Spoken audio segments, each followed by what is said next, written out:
There is an ancient principle in intelligence.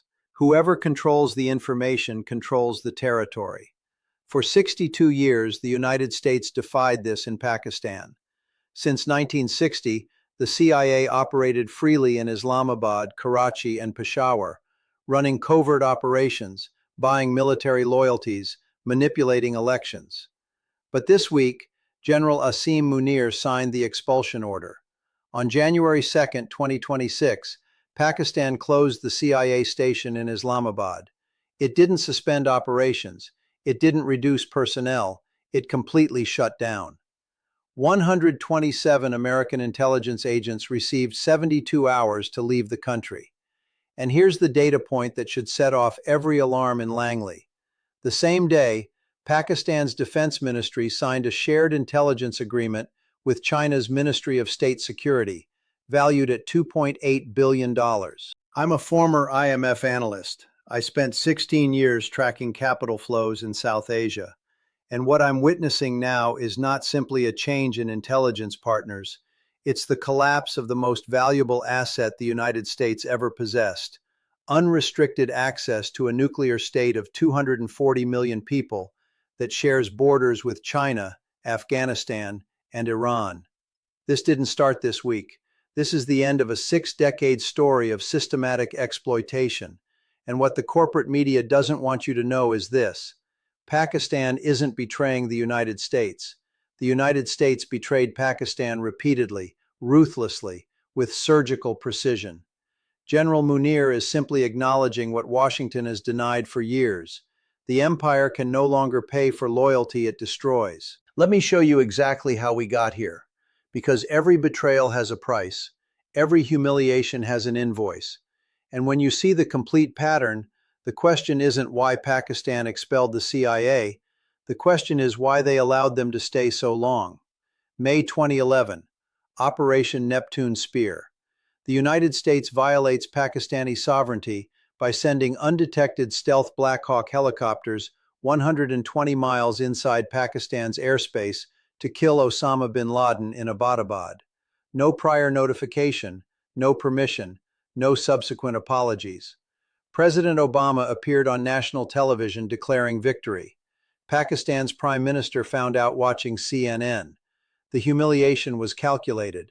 Washington sent the message: your sovereignty is a fiction we tolerate. The cost to Pakistan: destroyed military credibility, evaporated public trust. America's response when Islamabad protested: if you can't control your own territory, we will. January 2018. Donald Trump suspends $2 billion in security assistance to Pakistan via a tweet. Not an official State Department statement, not a diplomatic negotiation, a tweet.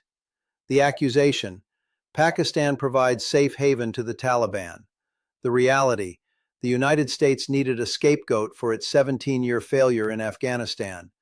The U.S. Congress formally approved the suspension in March 2018. The Coalition Support Fund, which promised $1.1 billion annually, canceled. The Foreign Military Financing Program, $700 million annually, frozen. Economic assistance, $255 million, eliminated.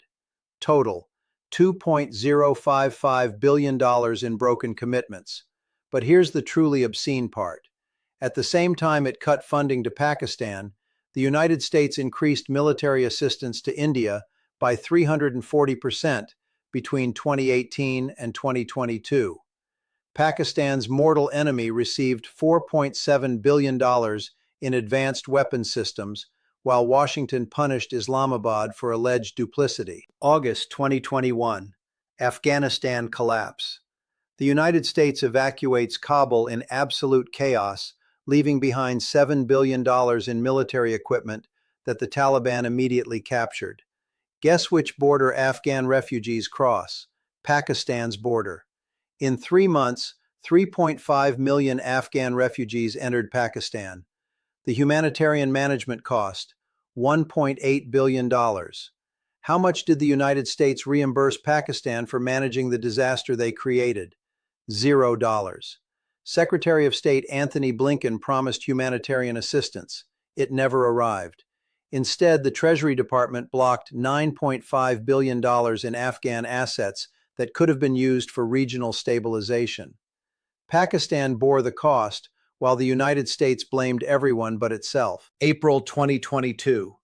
The Imran Khan coup.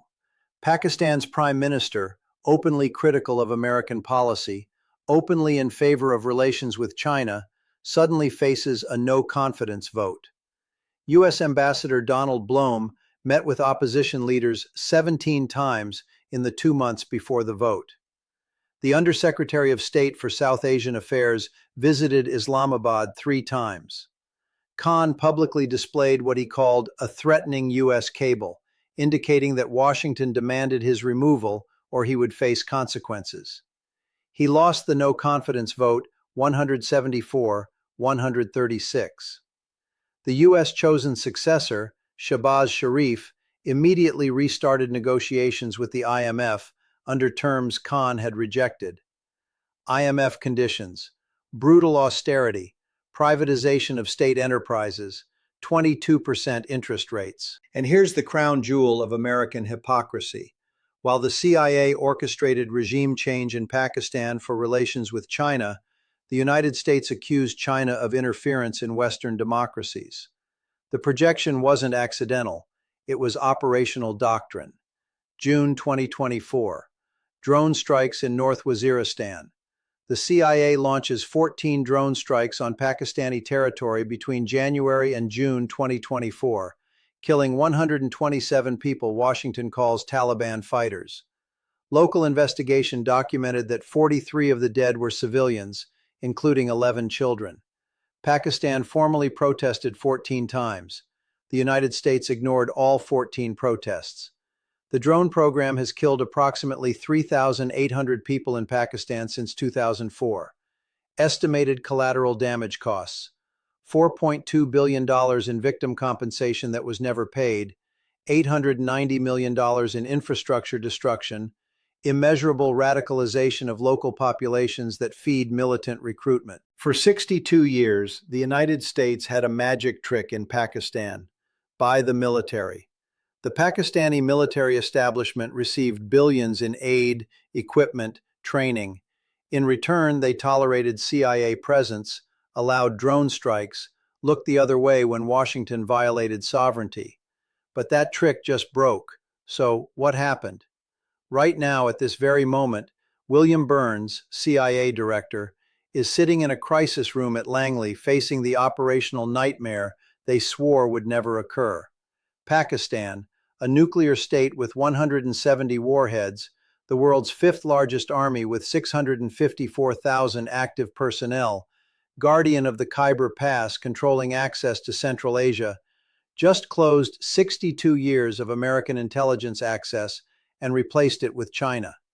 The CIA budget for operations in Pakistan, $890 million annually. The intelligence agreement Islamabad signed with Beijing, $2.8 billion for integrated surveillance infrastructure, cyber warfare capabilities, counterintelligence training. For the first time in post-war history, American money is worth less than Chinese investment. Here's Washington's desperate strategy, and I can list it because I've seen it fail on 3 continents. First, offer emergency money. On January 8th, the State Department suddenly announced a $450 million security assistance package. Money they cut in 2018, now offered without conditions. Pakistan's foreign ministry rejected the offer within 48 hours. Second, economic threats. The Treasury Department leaked plans for sanctions against Pakistani financial institutions processing China-Pakistan economic corridor transactions. The problem: 68% of Pakistan's foreign trade now settles in yuan or rupees. You can threaten the dollar weapon only if people depend on it. Third, IMF blackmail. Washington pressured the IMF to freeze Pakistan's $3 billion bailout agreement unless Islamabad reverses the CIA expulsion.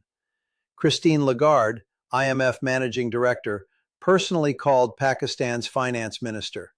He reminded her that China already approved $4.5 billion in infrastructure loans without austerity conditionalities. Fourth, destabilization operations. Pakistani intelligence intercepted CIA communications with separatist groups in Baluchistan, the province hosting Gwadar Port, terminal of the $62 billion China-Pakistan economic corridor. Pakistan's security agencies arrested 23 CIA-linked agents in 5 days. The message to Washington: the old playbook is dead. And here's the truth that makes every strategist at the National Security Council wake up in cold sweat.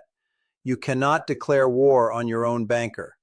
China is Pakistan's largest trading partner, representing 27% of total trade. China built infrastructure in Pakistan valued at $62 billion. China maintains deposits in Pakistan's central bank of $4.3 billion that stabilize the rupee. I worked at the IMF during Pakistan's 2019 debt crisis. I saw this exact pattern. The United States imposes conditions, China offers capital without strings, the balance tips. After 6 months, the United States is begging for access they used to take for granted. The Undersecretary of Defense for Indo-Pacific Affairs is literally calling Islamabad, offering concessions that were unimaginable 6 months ago. Full restoration of security assistance, priority access to American drone technology, a seat in CENTCOM strategic planning sessions previously reserved for Israel and Saudi Arabia. General Munir told them they're not interested, and he can afford to do so because while the United States offers weapons with conditions, China offers development without sermons. The BRICS New Development Bank already approved $3.8 billion in infrastructure loans for Pakistan. Loans without IMF conditions, without forced privatization, without 22% interest rates. Now, I want to mention here John Mearsheimer, professor of political science at the University of Chicago, because his theory of offensive realism predicted exactly this moment 2 decades ago. Mearsheimer argues that great powers inevitably compete for security in an anarchic international system. There's no higher authority, no global arbiter, only geography and power. The United States spent 75 years trying to rewrite this reality with liberal hegemony. The illusion that if you made everyone economically dependent enough, geopolitics would fade away.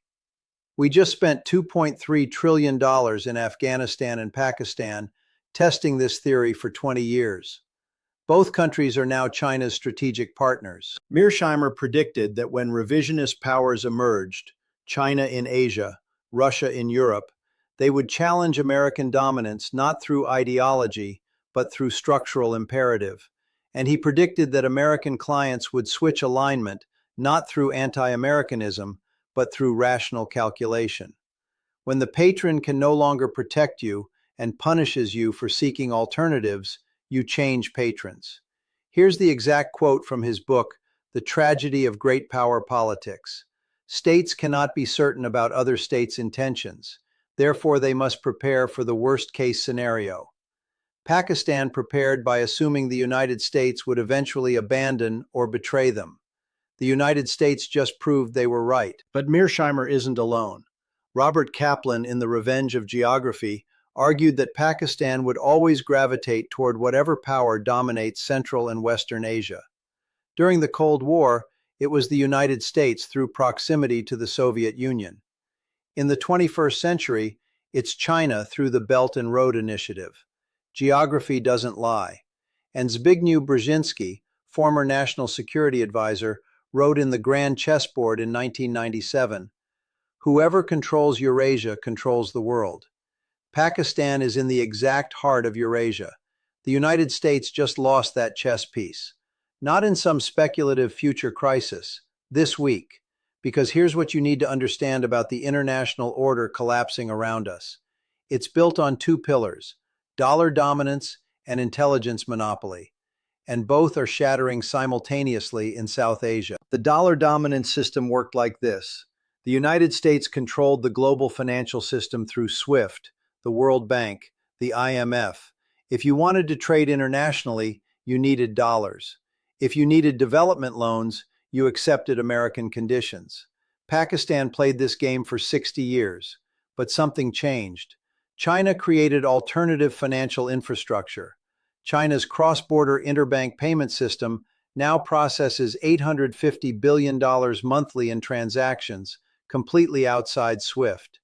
The Asian Infrastructure Investment Bank has lent $47 billion since 2016, rivaling the World Bank. In 2024, 48% of Pakistan's trade settled in non-dollar currencies. Chinese yuan, Emirati dirham, Saudi riyal, Indian rupees. Every percentage of de-dollarization is a percentage of lost American leverage. Washington can no longer economically strangle Pakistan because Pakistan has alternative payment routes. The second pillar, intelligence monopoly. For 70 years, the United States had the most comprehensive intelligence network on the planet. CIA stations in 84 countries, unrivaled NSA surveillance capabilities. But that monopoly is ending. China built its own global intelligence architecture.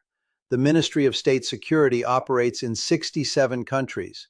Huawei's surveillance technology feeds security systems in 89 nations. China's Beidou satellite system provides global positioning independent of American GPS.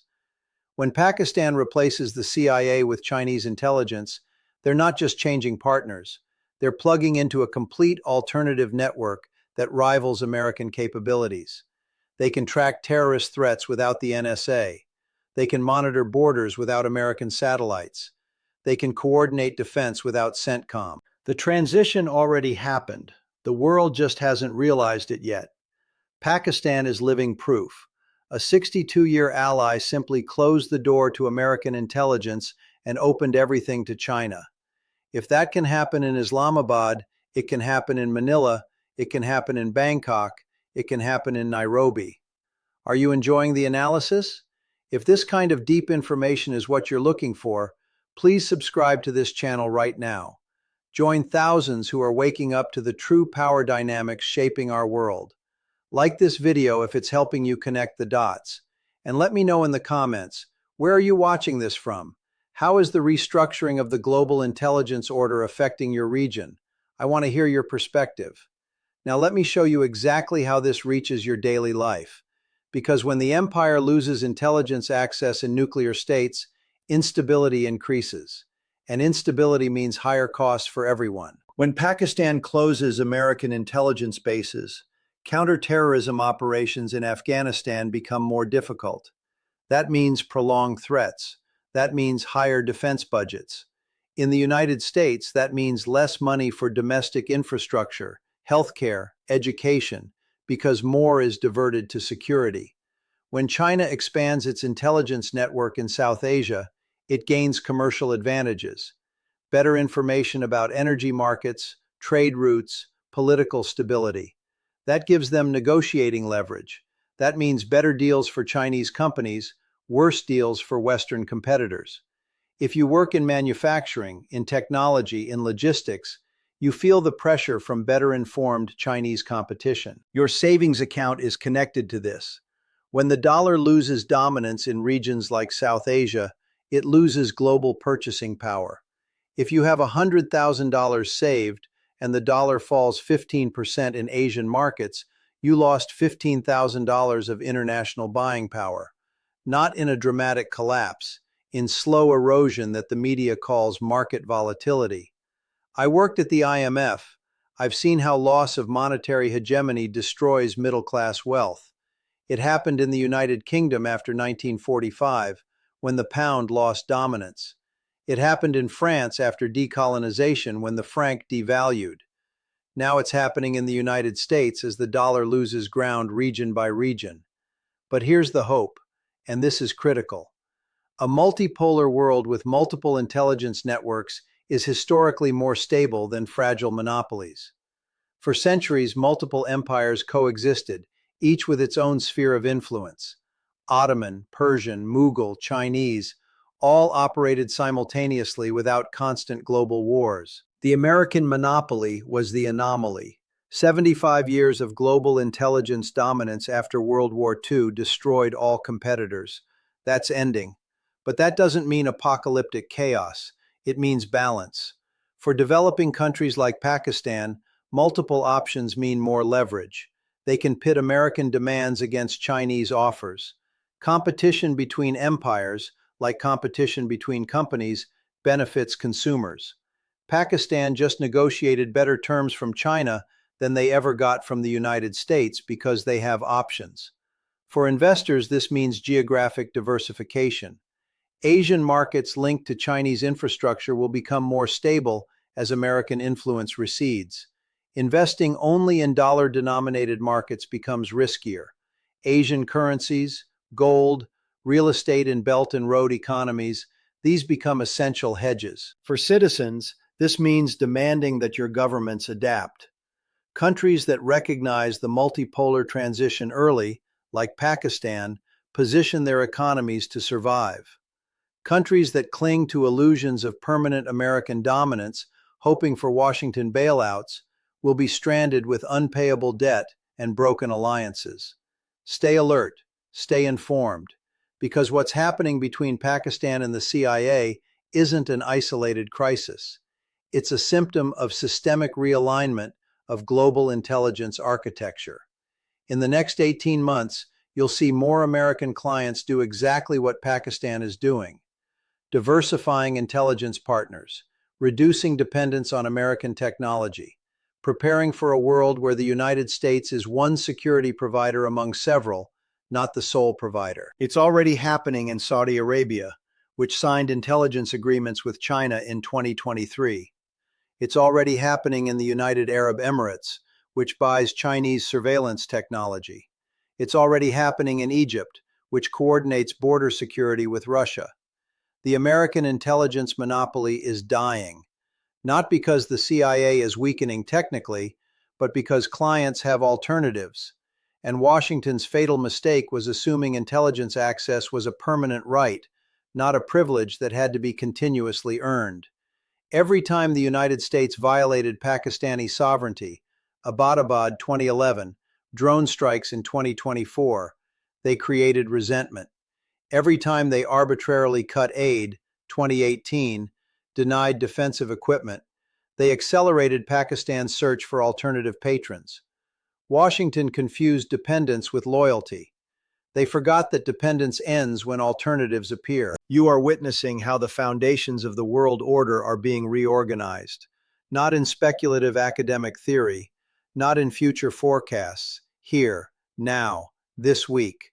With Pakistan closing 62 years of American intelligence access and replacing it with Chinese infrastructure in 72 hours. The next chapters of this story will be written in Beijing, Islamabad, Moscow, and New Delhi, not in Washington. And that, more than any CIA threat assessment, is what terrifies the dying empire.